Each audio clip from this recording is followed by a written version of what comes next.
Hello, welcome to the Ultimate Florida Sports Show. I'm Chris Porter, alongside my tag team partner, Evan Closky. And Evan, maybe the second time will be the charm. Hey, you know, a little 24-hour delay never hurt nobody. Yes. Chris, look, week 0 of the college football season is here. We can officially say football is back in our lives. We have a great show for you all this week, and we're going to start with the Buccaneers. Injuries have been a defining topic for training camp this season, and as you can see, Jalen McMillan is at practice sporting a neck brace. According to multiple reports, McMillan will miss half the season, and we do not expect him to play until the earliest, week 10, which is after the bye week. All offseason long, we talked about the continuity of this offense entering 2025. This stout unit. Well, McMillan is down for a while. Chris Godwin and Tristan Wirfs will not land on the PUP list, which is great news, but we believe both of them are still going to miss 2 to 4 games. Todd Bowles has been in the NFL a long time, and he understands nobody is going to feel sorry for them. We're going to need guys to step up, with Chris down and then Jalen going down. A lot of guys have stepped up, and we got to see them step up even more so. So the depth was well needed, and there's still some decisions to make after this game against Buffalo. And here's the deal. I think rookie Emeka Egbuka is the real deal. So him and Mike Evans is a great 1-2 punch. Factor in Baker Mayfield, Bucky Irving, Rashad White, Cade Otton, 4 above average to great offensive linemen. I'm not hitting the panic button yet. However, Chris, if one more injury happens on the offensive unit, my optimism is going to take a hit. And I'm sick and tired of doing injury reports. Save me from this, Chris. Save me. Now, when I introduce you at the top of the show, I need to call you Dr. Evan, because that's all you talk about is injuries. Let's talk about your quarterback, Baker Mayfield. And do you have any problem with him not playing the preseason game? No injuries. I got no problems with him. The last time we spoke with Mayfield, he said he didn't need to step on the football field at this point in his career. He goes up against Todd Bowles' defense every day, and he feels like that's one of the hardest coordinators he'll face all season. Now, me personally, I wanted him out there with the ones in Pittsburgh. Teddy Bridgewater actually looked really good last week, but he was also rusty. He was only in town for 2 weeks. He barely threw any passes to the starters. They chopped down the playbook to a limited number of options because that's all he felt comfortable doing. And I feel like if you had Baker Mayfield out there, that McMillan injury probably does not happen, but that's football, I guess. Either way, we're really going to find out what Baker is made of to begin the season, because he has to be a stabilizing force around all these injuries. If he can do that, expect a fat contract extension in the offseason. It's all about the money, baby. Let's talk about the Jacksonville Jaguars, and particularly the defense and the addition they made shortly after their second preseason game against the New Orleans Saints. The Big Cats traded offensive lineman Luke Fortner to the Saints in exchange for defensive tackle Colin Saunders. Saunders spent 4 seasons in KC and 1 in the Big Easy. He's expected to bolster the Jags' interior defense.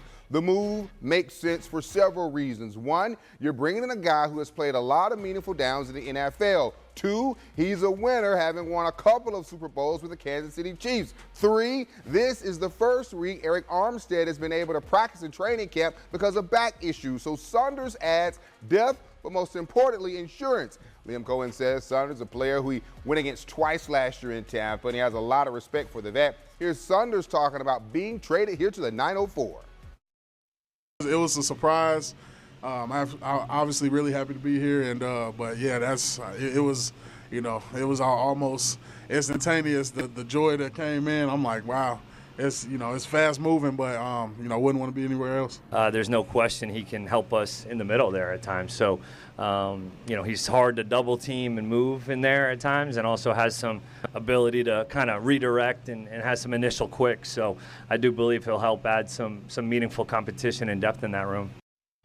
As for the Jaguars' first-team defensive play in that second preseason game versus the first, defensive coordinator Anthony Campanelli says, unlike their play against the Steelers, he thought the guys did a G-O-O-D good job against the Saints. They harped on communication. They did a better job of communicating. They flew around a little bit more and definitely started a whole lot faster.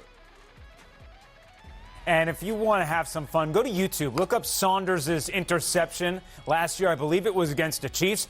My man can move at that weight. He looks good.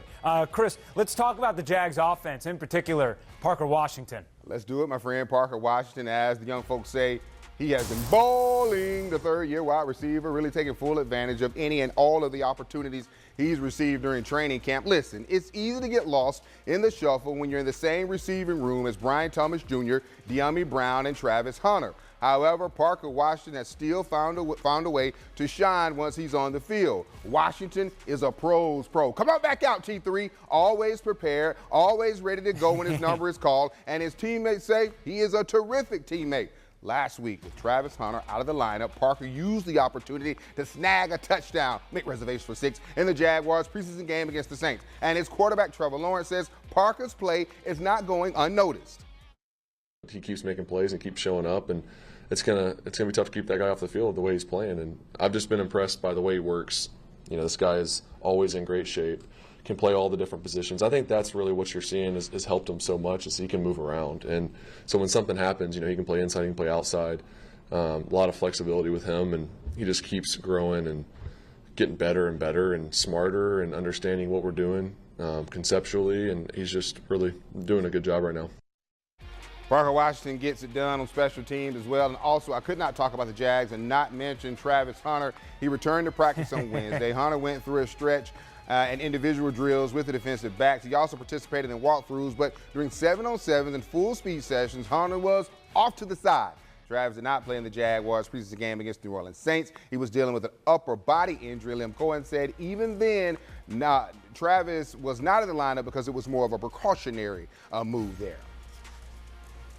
He's going to play plenty of snaps. Don't worry about it, man. Rest up for the regular season. Yes. Now, very rarely do we talk Indianapolis Colts football, but former Gators quarterback Anthony Richardson lost the QB battle to Daniel Jones and will be standing on the sidelines when Indy begins its season against the Dolphins September 7th. Anthony Richardson is 23 years old. He was the 4th overall pick 2 years ago. He's only 3 days older than Cam Ward, who was drafted number 1 overall this year. He has a total of 15 starts to his name, and you quit on him.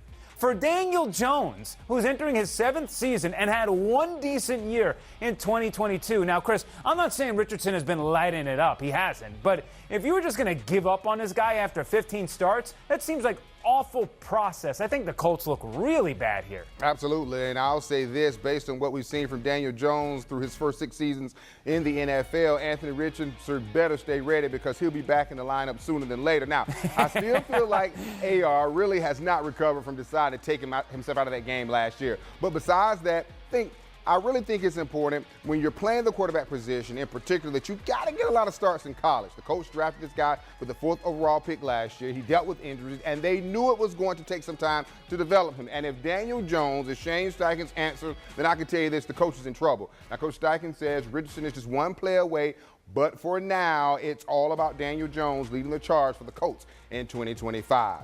From one backup who has 5 Super Bowl Gators to a current backup in Gainesville who's making an impression, Jacksonville native, Mandarin alum, and Gators backup quarterback Tremel Jones Jr. stunt like his daddy. He's been taking full advantage of all of the opportunities he's getting in his first year in the orange and blue. Tremel, who arrived in Gainesville, banged up, missed the majority of his senior year at Mandarin, but now he's healthy. Tremel clearly understands Billy Napier's offense. He's gotten a lot of chances offseason. And with DJ Lagway having to deal with different injuries, here's what we know. Tremel has talent, and his head coach says they're seeing that talent in real time. Tremel Jones is buzzworthy. I think he has gotten more reps with the first and second units. I think we're dividing those reps up amongst those 3 players. Initially, he wasn't taking any. And then, obviously, we've increased the reps as he has done more and proven. Now, I know DJ Lagway is going to be the man at Florida, but I'm happy for Tremel Jones Jr., whose senior year was wiped out because of a serious injury. He was not able to play his final year with one of the best receivers in the country, Jamie French Jr., who was a 5-star recruit, who is now playing for the Texas Longhorns. We all thought that if Jones and French would have been together, the Mandarin Mustangs possibly could have won a state title last year.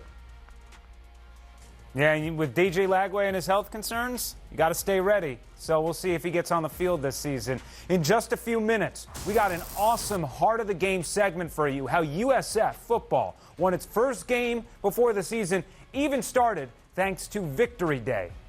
But first, why the Big Ten is overcomplicating the playoff process in college football. We'll talk about it in the Ultimate Rush.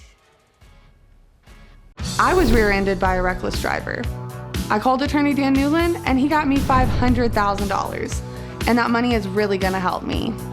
As one of the largest personal injury law firms in the United States, my team and I remain committed more than ever to win big on your case. Involved in a car accident? Let's get started. Call me at 813-888-8000. That's 813-888-8000. Dan, your team was awesome. Thank you for winning my case.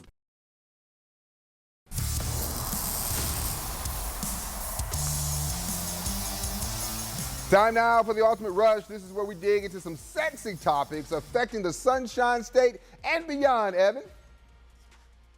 The only catch is we have 60 seconds to make our point. That's all? I'm going to start this week discussing the potential realignment. That's all we get. That's all we get. Discussing the potential realignment in Major League Baseball. Start that clock. Commissioner Rob Manfred mentioned recently that once the league expands by 2 or more teams, we could see geographical realignment. An example is on your screen right now. As you can see, the New York teams are paired together, Marlins, Rays, and Braves together, Chicago teams together. Look, I don't mind some realignment in the league. In some respects, I think it makes complete sense. I just do not want to see the crosstown rivals like the New Yorks, the Chicagos, the LAs in the same division. We have a setup in hockey where all of them are clumped together, and I promise you, when the Islanders and Rangers play each other, there's very little juice in that building. It's become commonplace. Nothing is more exciting knowing that both of you can face each other off in the World Series. So I understand the financial part of this because more games between these types of teams means better ratings, yada, yada, yada. I'm so sick of money being the end-all, be-all for all the decisions in sports, but I get it. Either way, I just hope this is handled with great care. In general, though, 8 divisions of 4 teams, probably fine by me as long as we do it correctly. You know what was interesting there when I was looking at that full screen? I said, did Evan take my jacket and put it on the screen when I saw those team logos all piled up there? But I'm with you, Evan. I don't know if I want rivals being in the same division. We need to go tight onto your jacket. Yes, being in the same division, because then you just take away from I guess, I don't know. I don't like it. I just don't like them playing so much. Let them play every now and then so you're juiced up and you're fired up and you're ready to go. Let's talk some golf, shall we? Scotty Scheffler did it again, storming back to win the BMW Championship last week. This isn't the Ultimate Stake segment. That's later in the show. But if I were a betting man, and I'm not, I'll be putting my money on Scheffler these days. Scotty Scheffler's 2025 season has been nothing short of dominant, a level of consistency and brilliance we have not seen since Tiger Woods was on top of his game. At the BMW Championship last week, Scheffler rallied from 4 shots back to claim a stunning 2-stroke victory over Robert McIntyre. It was vintage Scheffler, clutch, composed, and cold-blooded. His chip in birdie from 82 feet on the 17th hole was not just the shot of the tournament, it was the exclamation point on a 5th win this year. He shot a composed 67, flipping the leaderboard and history along the way. With that victory, Scheffler became the first player since who else? Tiger, to win 5 or more PGA Tour events in back-to-back seasons. Dominance like this does not just happen, it defines an era. And right now, we're living in the what? Scotty Scheffler era. He is truly unbelievable, and for those who didn't get to grow up watching Tiger Woods, here you go. You're getting a little sneak preview of it. He's just got to do it for a handful of more years. As for some more college football news, the Big Ten has reportedly floated around the idea of having 24 or 28 playoff teams. In doing so, conference title games would be eliminated. In a 28-game model, the Big Ten and SEC would get 7 automatic bids. The ACC and Big 12 would get 5 with 2 auto bids for non-Power 4 teams. Are we serious right now? I was always a proponent for expanded playoffs, but this is ludicrous. Sure, let's add in the 8-5 Iowa Hawkeyes or the 8-5 Texas A&M Aggies. I sure love me some 8-5 Baylor Bears. This isn't the NFL. All you're doing is weeding out the teams who absolutely stink. In the NFL, the bad teams still have all-pro players. In college football, it doesn't work like that. We are overcomplicating things, guys. I know everybody's out here to make money, but here's the analogy I want to make. If you go to an expensive steakhouse and a steak stinks, you ain't going to come back to it, okay? Nope. You can only dilute the product so much before you just tell people to start investing more in the NFL than whatever we got cooking over here. Week 0 of the college football season kicks off next week, but it's week 1 that we've got our eyes on, the primetime matchups. You should put your money on that week next in the Ultimate Stakes. Hey, Dad. I don't need you to be perfect. I don't need you to be a superhero. I know you don't have it all figured out. Y eso está bien, porque eres mi papá. And that's enough. And scientific study shows when my dad is involved, great things happen. When test scores go up, I'm less anxious. I just become the best version of me.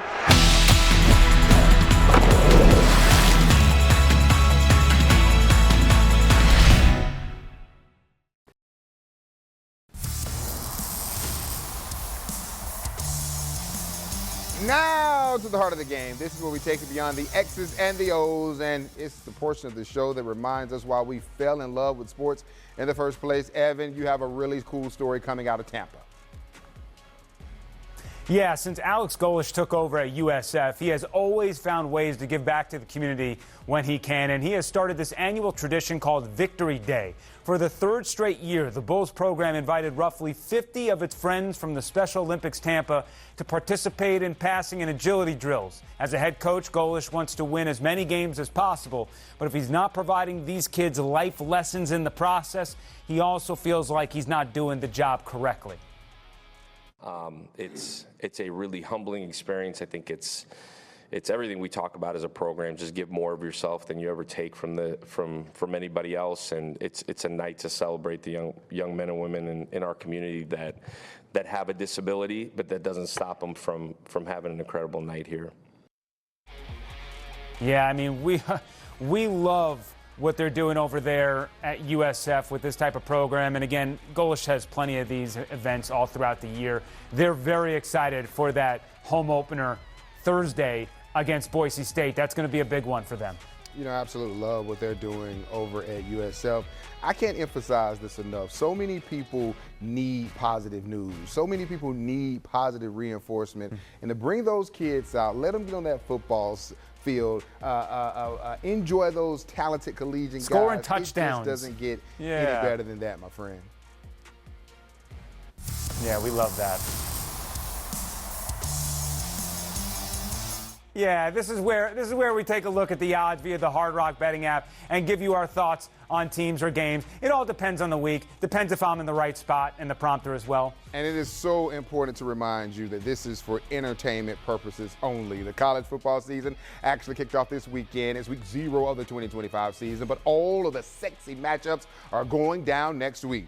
One, I'll be keeping these 4 eyes not too on, is number 8 Alabama versus FSU. The Crimson Tide are 13.5 favorites, but don't tell that to Waycross native and Ware County alum and Seminoles quarterback Thomas Castellanos. Remember, he said the Noles are ready to shock the world at the dope, upset Alabama, put a little respect on their name. I love the confidence and why I don't think it's going to happen. Here's the good thing. FSU just has to be better that day.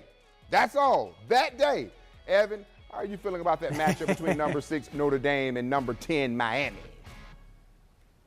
Yeah, I mean, I got Bama in that game. As for Notre Dame, Miami, this is one of my favorites in week 1. I'm very curious to see how Carson Beck looks after that injury last season. I think he'll be an X factor in that contest, but when it comes down to the big games, I also worry about Mario Cristobal. I expect the Fighting Irish to play fairly conservatively, leaning on their star running back, Jeremiah Love. And here's the thing. Miami is very talented, but it's a team littered with transfers. So I like Miami in the back half of the season. Notre Dame is coming off a national championship game appearance.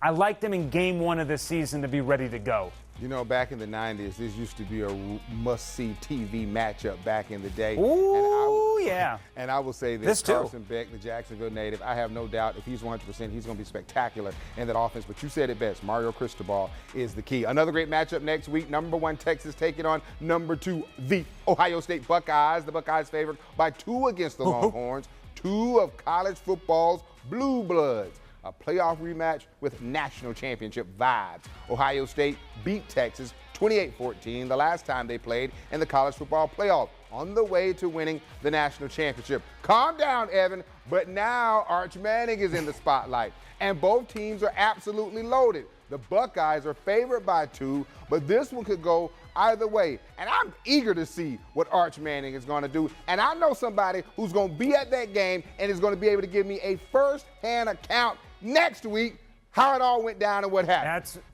That's right. It's always OHIO with me. And look, give me the natty champs, obviously. Julian Sain, Jeremiah Smith, Caleb Downs. I think it's going to be a 17-14 Buckeyes win in a howitzer of an opener, I should say. Finally, coming up in our last word, I double down on my Ohio State fandom and talk about why the penalties issued against Michigan are a troublesome precedent for the sport.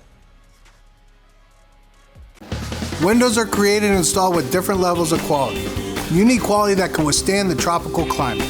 Our installers only install PGT custom windows and doors, so we are the go-to experts. Don't take my word for it. We have been named Best of Tampa Bay 3 years in a row, Reader's Choice in Sarasota 3 years in a row, and nationally recognized as Window and Door Dealer of the Year. Price is what you pay, but value is what you get. Give WeatherTight Windows a call today, and don't forget the cookies.